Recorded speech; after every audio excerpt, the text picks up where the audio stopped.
할렐루야.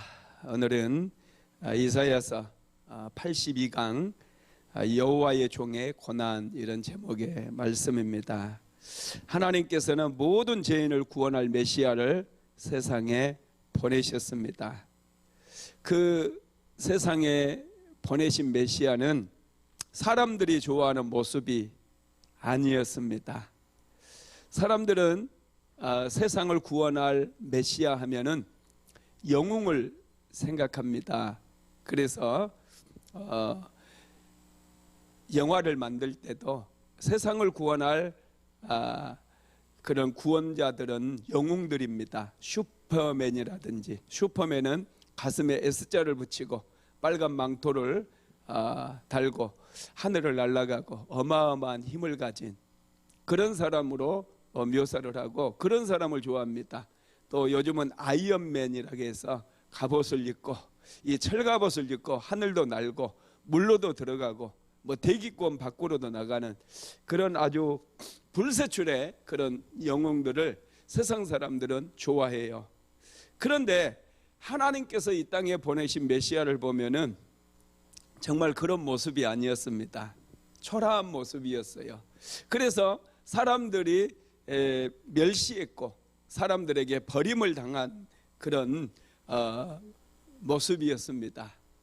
하나님께서는 그런 메시아를 세상에 보내심으로 하나님의 뜻을 이루셨다라는 것이죠. 오늘 우리가 읽은 본문에 보면은 세상에 오신 이 메시아, 또 여호와의 종이라고도 하죠. 이 여호와의 종의 고난과 영광에 대해서, 그리고 그분이 어떻게 하나님의 뜻을 이루었는지에 대해서 자세하게 말씀을 하고 있습니다.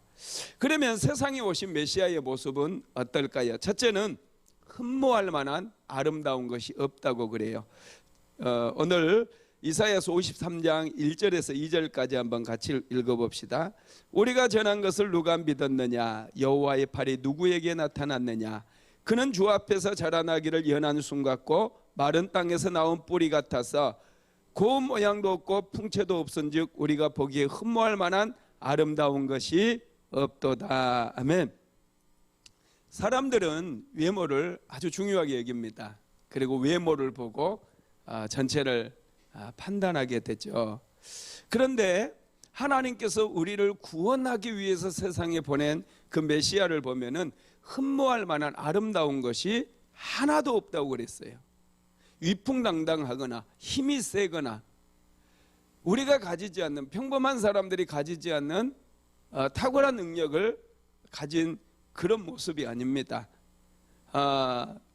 오늘 본문에서 소개한 메시아의 모습을 보면은 그는 연한 순 같다고 그랬어요. 주 앞에서 자라나기를 연한 순 같고 마른 땅에서 나온 뿌리 같다, 이렇게 말씀을 하고 있습니다. 연한 순은 아주 작은 나무의 묘목을 얘기를 합니다. 뿌리는 물이 없어서 바짝 말라버린 그 뿌리를 얘기하죠. 연한 순이나 뿌리를 생각할 때는 큰, 여러분, 아름드리 나무로 성장할 가능성이 전혀 보이지 않는 그런 모습을 상징적으로 보여주고 있는 것이죠. 그래서 이사야 선지자는 아예 메시아에 대한 장을 시작하면서 우리가 전한 것을 누가 믿었느냐, 이렇게 반문하면서 이사야서 53장을 시작을 하고 있어요. 우리가 전한 것을 누가 믿겠느냐는 거예요. 그는 주 앞에서 연한 순 같고 마른 땅에서 올라온 뿌리와 같아서 고운 모양도 없고 풍채도 없고 우리가 보기에 흠모할 만한 아름다운 것이 전혀 없다라는 거예요. 세상 사람들이 메시아로 기대할 만한 그 어떤 모습도 없었다, 이렇게 말씀을 하고 있습니다. 여호와의 팔이 누구에게 나타났느냐, 이 말씀은 하나님의 구원의 능력을 얘기하는데, 하나님의 구원의 능력이 어디서 나타났다고 그랬습니까? 여러분, 뭐 어떤 기적이나 위대한 그 영웅을 통해서 나타난 게 아니라 하나님의 구원의 능력은 연한 순 같고 마른 땅에서 나온, 그래서 흠모할 만한 아름다운 것이 아무것도 없지만은 그분을 통한, 그분이 이루신 그 십자가를 통해서 이루어졌다라는 것이죠. 그렇습니다. 메시아의 그 모습은 흠모할 만한 어떤 것도 없는 초라한 모습이었다는 거예요. 두 번째로는 멸시와 천대를 받은 모습입니다. 이사야서 53장 3절 말씀 한번 같이 읽어봅시다. 그는 멸시를 받아 사람들에게 버림받았으며 강고를 많이 겪었으며 질고를 아는 자라. 마치 사람들이 그에게서 얼굴을 가리는 것 같이 멸시를 당하였고 우리도 그를 귀히 여기지 아니하였도다. 아멘. 멸시가 뭡니까 여러분? 사람들이 너무 무가치하게 여기는 거잖아요. 사람들의 관심을 전혀 받지 못한 상태를 얘기합니다. 메시아의 모습이 그런 모습으로 왔다라는 거예요. 멸시를 받아서 사람들의 관심이 대상이 되지도 못했을 뿐만 아니라 오히려 사람들에게 버림을 받아버렸대요. 그리고 간고를 많이 겪었다고 그랬어요. 이게 간고가 뭐냐면 가난을 겪으셨다는 얘기예요. 아주 찢어지게 가난한 그런 가난을 경험한 그런 분이라는 거예요. 그리고 질고를 아는 자라 그랬습니다. 이 질고가 뭐냐? 바로 질병을 얘기합니다. 질병을 많이 경험하셨다는 거예요. 여러분, 예수님은 가난을 경험하셨어요. 그리고 질병을 다 경험을 하셨습니다. 그래서 가난하고 질병으로 고통당하는 사람들을 긍휼히 여기신다는 것을 믿게 되기를 주님의 이름으로 축복합니다. 여러분, 이것을 예수님은 이렇게 멸시와 천대받는 모습으로 또 연한 순같이 또 말라버린 뿌리와 같이 흠모할 만한 그 어떤 아름다움이 없는 그런 모습으로 이 세상에 오셨습니다. 그것뿐만 아니라 멸시와 천대를 받으셨다라는 것이죠. 그러면은 이 땅에 오신 이 메시아가 이런 고난을 당한 이유가 무엇일까요? 메시아는 하나님의 종이고 또 하나님의 아들로서 이 땅에 오신 분인데 왜 그가 이런 고난을 당했을까요? 그 이유가 오늘 본문에 나와 있는데 첫째는 우리의 질고와 슬픔 때문이라고 말씀하고 있어요. 4절 한번 같이 읽어봅시다. 그는 실로 우리의 질고를 지고 우리의 슬픔을 당하였거늘 우리는 생각하기를 그는 징벌을 받아 하나님께 맞으며 고난을 당한다 하였노라. 아멘. 여러분, 예수님께서 이렇게 고난을 당하신 이유는 우리의 질고와 우리의 슬픔 때문이라는 거예요. 우리의 가진 질병과 우리가 가진 이 마음의 아픔, 그래서 슬퍼하는 그 슬픔 때문에 예수님께서 우리 대신 고난을 당하셨다라는 것이죠. 죄는 우리의 삶에 수많은 질고와 슬픔을 만들어냅니다. 죄 가운데 사는 우리는 많은 슬픔이 있어요. 질고가 있습니다. 예수님께서 이 땅에 오셔서 많은 슬픔과 질고를 짊어지신 것은 바로 저와 여러분을 이 죄 가운데서 건져주시고 슬픔과 질고 가운데서 우리를 건져주시기 위함이었다라는 것입니다.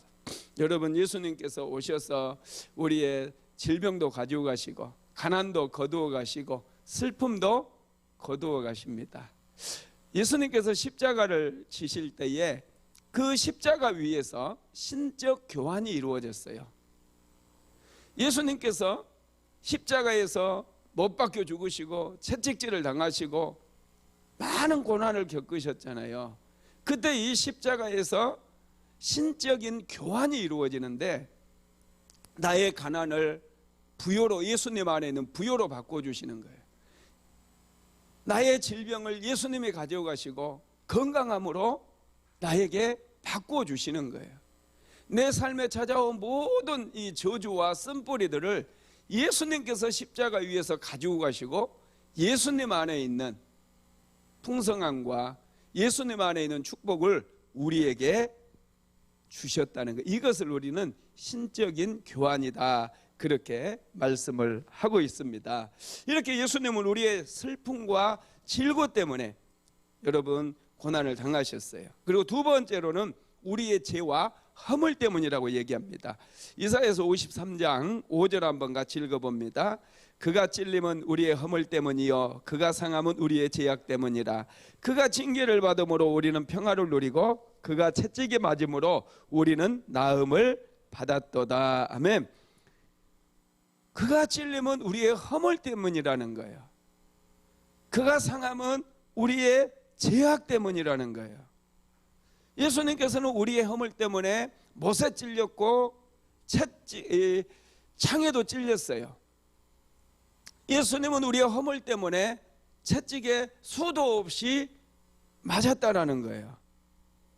이처럼 예수님은 우리를 대신해서 못에도 찔리고 창에도 찔리고 침뱉침도 당하시고 손바닥으로 뺨을 맞으시고 이마에는 면류관을 쓰시고 피가 다 흘러내렸습니다. 여러분, 이런 고난당함으로 인해서 놀라운 일이 일어나는 거죠.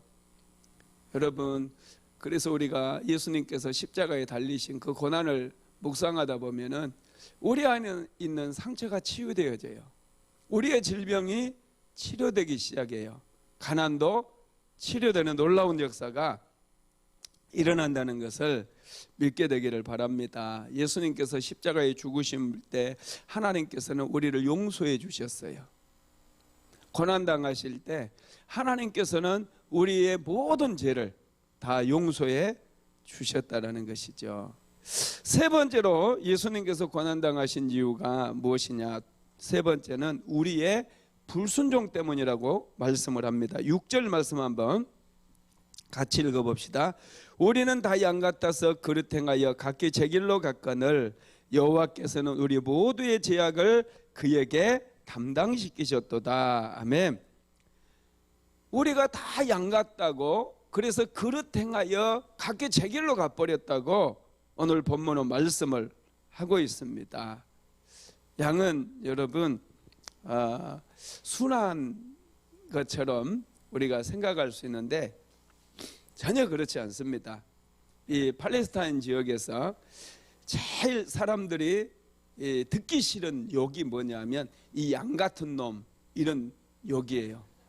왜냐하면은 양은 생각도 모자라고 어리석고 고집세고 남의 말에는 도대체 귀를 기울이지 않기 때문에 양 같은 놈이라고 하는 얘기를 들으면 아주 치욕적으로 사람들이 생각을 한다라는 거예요.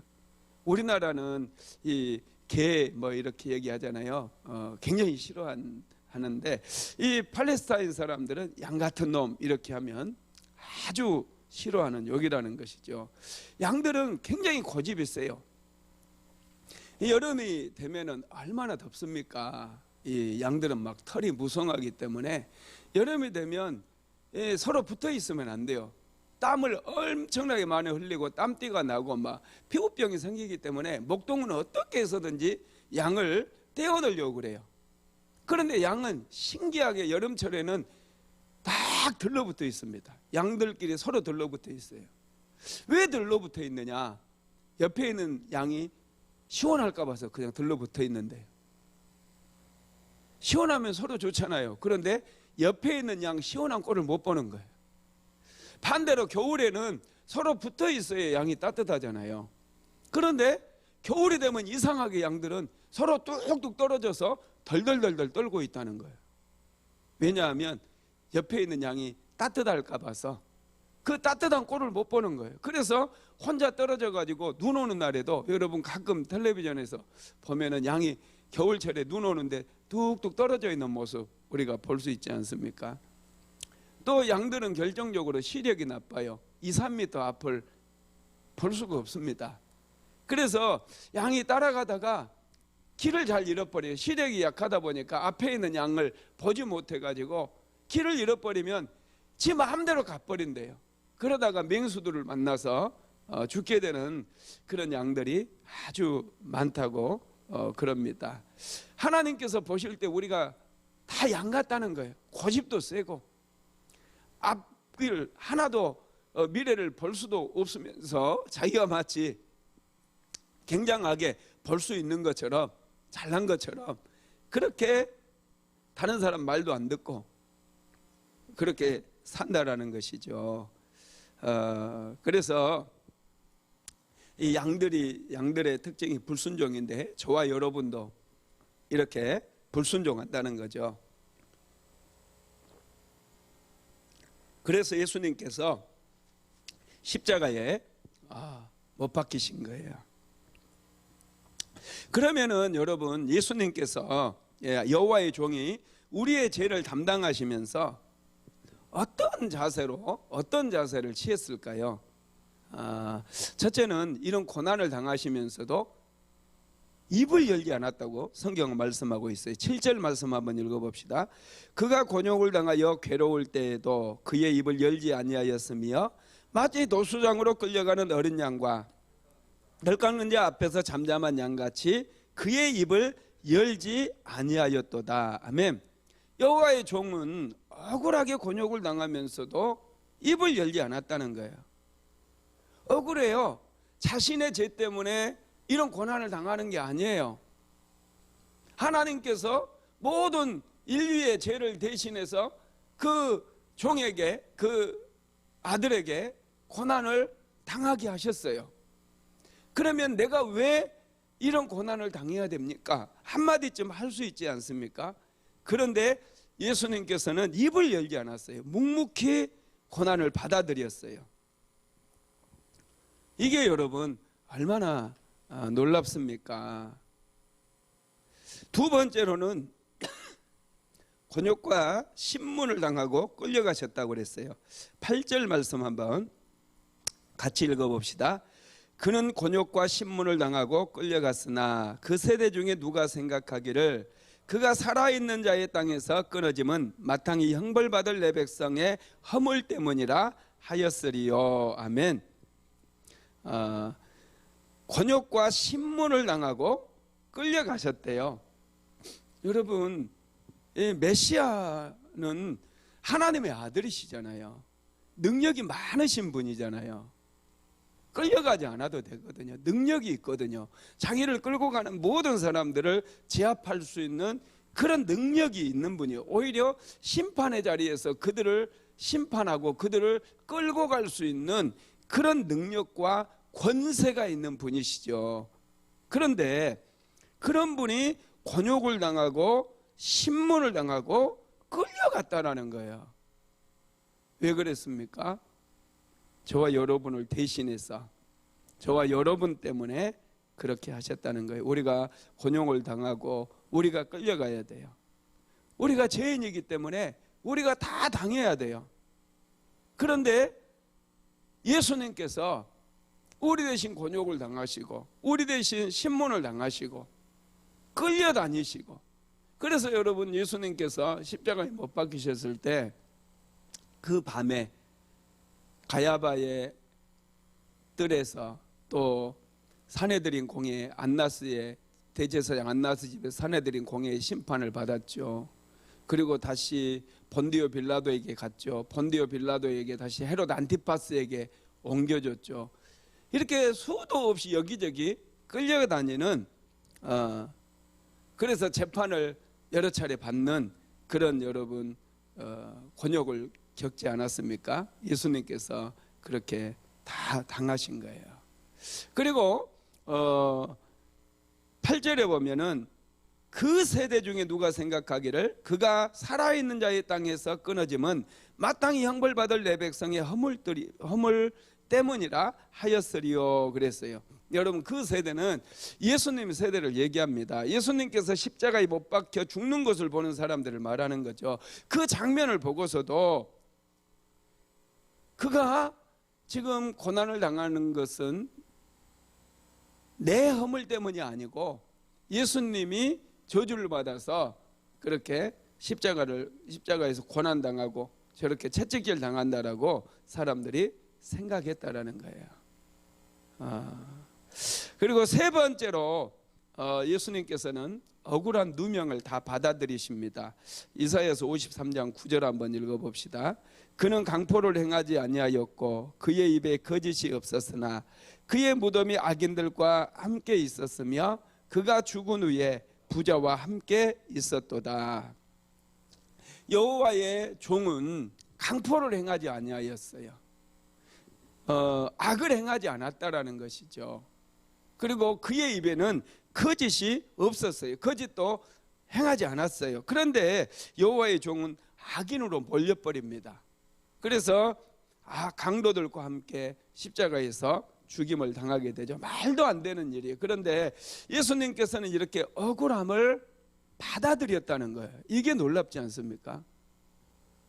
그리고 고난의 잔을 다 받아 마셨어요. 그렇게 함으로 인해서 죄인들을 구원하셨다는 것입니다. 우리가 그래서 때로는 억울한 일을 당하고 힘든 일을 당해도 좀 참고 견디는 게 좋습니다. 고함치고 소리 지른다고 여러분 뭔가 해결되지 않아요. 예수님은 정말 억울한 거 다 당하셨지만은 묵묵히 견디십니다. 아무 말도 하지 않았어요. 그렇게 하심으로 인해서 모든 인류가 구원을 받는 그런 놀라운 일이 일어나게 된 것이죠. 저와 여러분도 인생을 살면서 여러 가지 어려운 문제가 찾아오기도 하고 나를 향한 비난의 소리들 또 정죄하는 그런 소리들이 들려올 때 여러분 묵묵히 그것들을 듣고 있는 게 좋아요. 대답하지 않는 게 좋습니다. 같이 맞짱 뜨고 아니다고 항변한들 여러분 그게 절대로 통하지 않는다는 거예요. 나를 유익하게 하지도 못하고 나의 억울함을 풀어줄 수도 없다라는 것이죠. 그런데 여러분 예수님께서 이렇게 묵묵히 고난의 잔을 다 받아 마셨어요. 입을 닫았어요. 그것을 누가 알아줍니까? 하나님께서 알아주셨다는 거예요. 그래서 나중에 그가 죽은 후에 부자와 함께 있었도다 그랬는데 여러분 아리마대 요셉의 무덤에 장사된 것을 말씀하는 것이고요. 예수님께서 하나님께서 예수님께서 당하신 그걸 다 보시고 이제 모든 인류를 구원하시는 제 용서해 주시고 구원해 주시는 그런 재료로 사용하셨다라는 거예요. 그래서 그리스도 예수님께서 우리를 대신해서 고통당하고 죽임을 당한 결과 어떤 일이 일어났습니까? 예수 믿는 모든 사람들이 제사함을 받게 되고 구원을 얻을 수 있게 되었다는 거예요. 10절에서 11절 말씀 한번 같이 읽어봅시다. 여호와께서 그에게 상함을 받게 하시기를 원하사 질고를 당하게 하셨은즉 그의 영혼을 속건제물로 드리기에 이르면 그가 씨를 보게 되며 그의 날은 길 것이요 또 그의 손으로 여호와께서 기뻐하시는 뜻을 성취하리로다. 그가 자기 영혼의 수고한 것을 보고 만족하게 여길 것이라.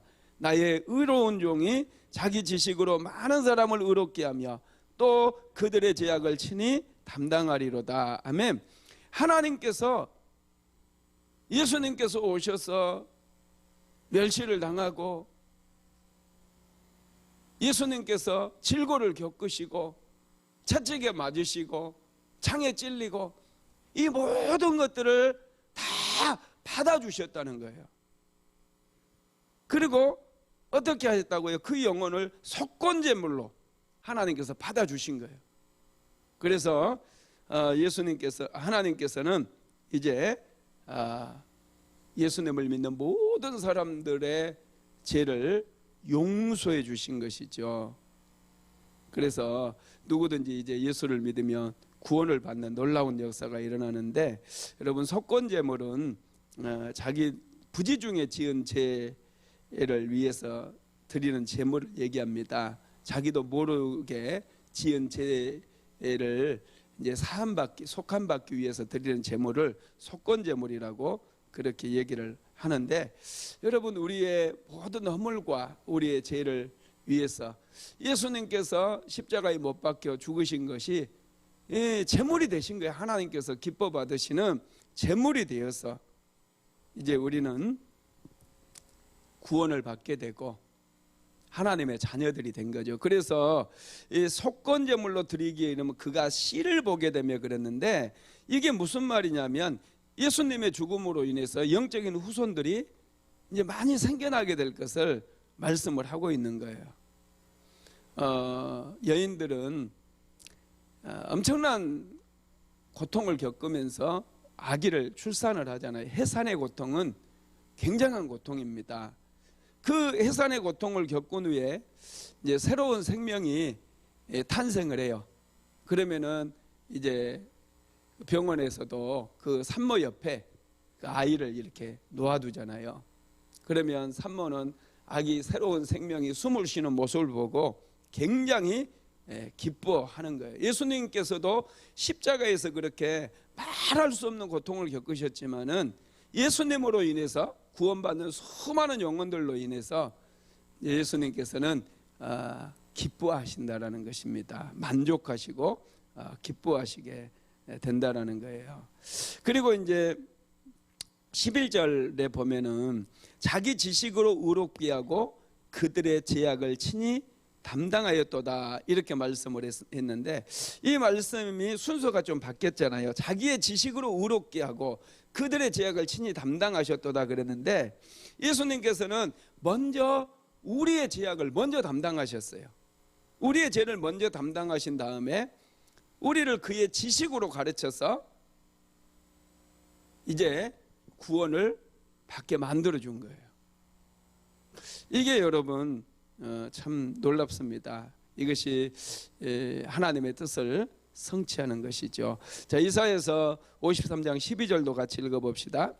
그러므로 내가 그에게 존귀한 자와 함께 몫을 받게 하며 강한 자와 함께 탈취한 것을 나누게 하리니, 이는 그가 자기 영혼을 버려 사망에 이르게 하며 범죄자 중 하나로 헤아림을 받았음이니라. 그러나 그가 많은 사람의 죄를 담당하며 범죄자를 위하여 기도하였느니라. 아멘. 하나님께서 이제 하나님께서 내가 그에게 존귀한 자와 함께 몫을 받게 하며, 예수님께서 십자가에 못 박혀 죽으심으로 인해서 그게 하나님의 뜻을 이루는 게 됐어요. 그랬더니 하나님께서 이제 예수님께 존귀한 자가 되게 하셨다는 거예요. 고난을 받으심으로 예수님은 존귀함의 능력을 받게 되었다는 거예요. 존귀한 자와 함께 몫을 받는다는 것은 존귀한 자가 되었다는 얘기예요. 그리고 강한 자와 함께 탈취한 것을 나누게 하리니 그랬어요. 이 말씀은 뭐냐면 더 강하게 만드셨다는 거예요. 강한 자와 함께 탈취한 것을 나눈다는 것은 예수님을 더 강하게 하신다는 그런 말씀입니다. 그러니까 예수님께서는 죽음을 통과하시면서 더 존귀하게 되었을 뿐만 아니라 더 강하게 되었다라는 것이죠. 그리고 예수님께서는 그 강함의 그 능력을 우리에게 주셔서, 또 존귀함의 능력을 우리에게 주셔서 우리가 하나님의 자녀가 되게 만들었고, 우리를 영적으로 이 마귀를 이길 수 있는 그런 존재로 또 바꾸어 주셨다라는 거예요. 여러분, 이게 굉장히 놀라운 말씀입니다. 말씀을 마무리하겠습니다. 하나님께서는 우리를 죄악 가운데서 구원하시기 위해서 여호와의 종을 보내셨어요. 이 여호와의 종이 바로 예수님이십니다. 예수님은 죄가 없으신 분이에요. 악을 행하지도 않았어요. 거짓을 행하지 않았어요. 그럼에도 불구하고 곤욕을 당하시고 수치를 당하시고 채찍에 맞으시고 창에도 찔리고 못에도 찔리고 마침내 십자가에 못 박혀 죽으셨습니다. 그가 찔리면 우리의 허물 때문이라는 거예요. 그가 상하면 우리의 죄악 때문이라는 거예요. 하나님께서는 예수님께서 이렇게 고난을 당하고 십자가에 못 박혀 죽게 하심으로 인해서 우리에게 새로운 살 길을 열어주신 거예요. 구원의 길, 생명의 길을 열어주셨다는 것이죠. 그래서 이제 우리는 예수님을 믿고 예수 그리스도를 인생의 구주로 영접하면 우리는 구원을 얻어요. 이 예수님 오시기 700년 전에 이사야 선지자는 예수님께 고난받으신 이 예수 그리스도에 대해서 이렇게 자세하게 예언을 해놨습니다. 그리고 이 예언은 한치의 오차도 없이 그대로 성취되었어요. 저와 여러분은 이 이사야 선지자가 메시아가 오시면 이런 고난을 당하시게 될 것이고 그를 믿는 자들은 이제 구원을 받게 된다라고 하는 이 말씀을 우리는 깊이 새겨야 됩니다.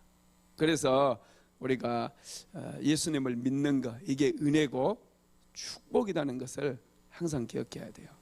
예수님께서 상하고 예수님께서 찔리신 것은 다 우리의 죄 때문이고 우리의 허물 때문이라는 겁니다. 우리가 구원을 얻는 것은 그래서 은혜가 되고요. 그래서 여러분 선물인 거예요. 내 힘으로 이루어낸 게 아니에요. 오직 우리가 구원받는 것은 하나님의 은혜입니다. 이 세상에서 가장 귀한 보배는 하나님의 아들 예수 그리스도를 믿는 믿음입니다. 이 믿음 속에 영생의 길이 있고 생명의 길이 있고 축복의 길이 있고 은혜의 길이 있기 때문에 그렇습니다. 오늘 또 그 은혜에 감사하면서 하나님께 더 감사하는 귀한 시간이 되시기를 주님의 이름으로 축복합니다.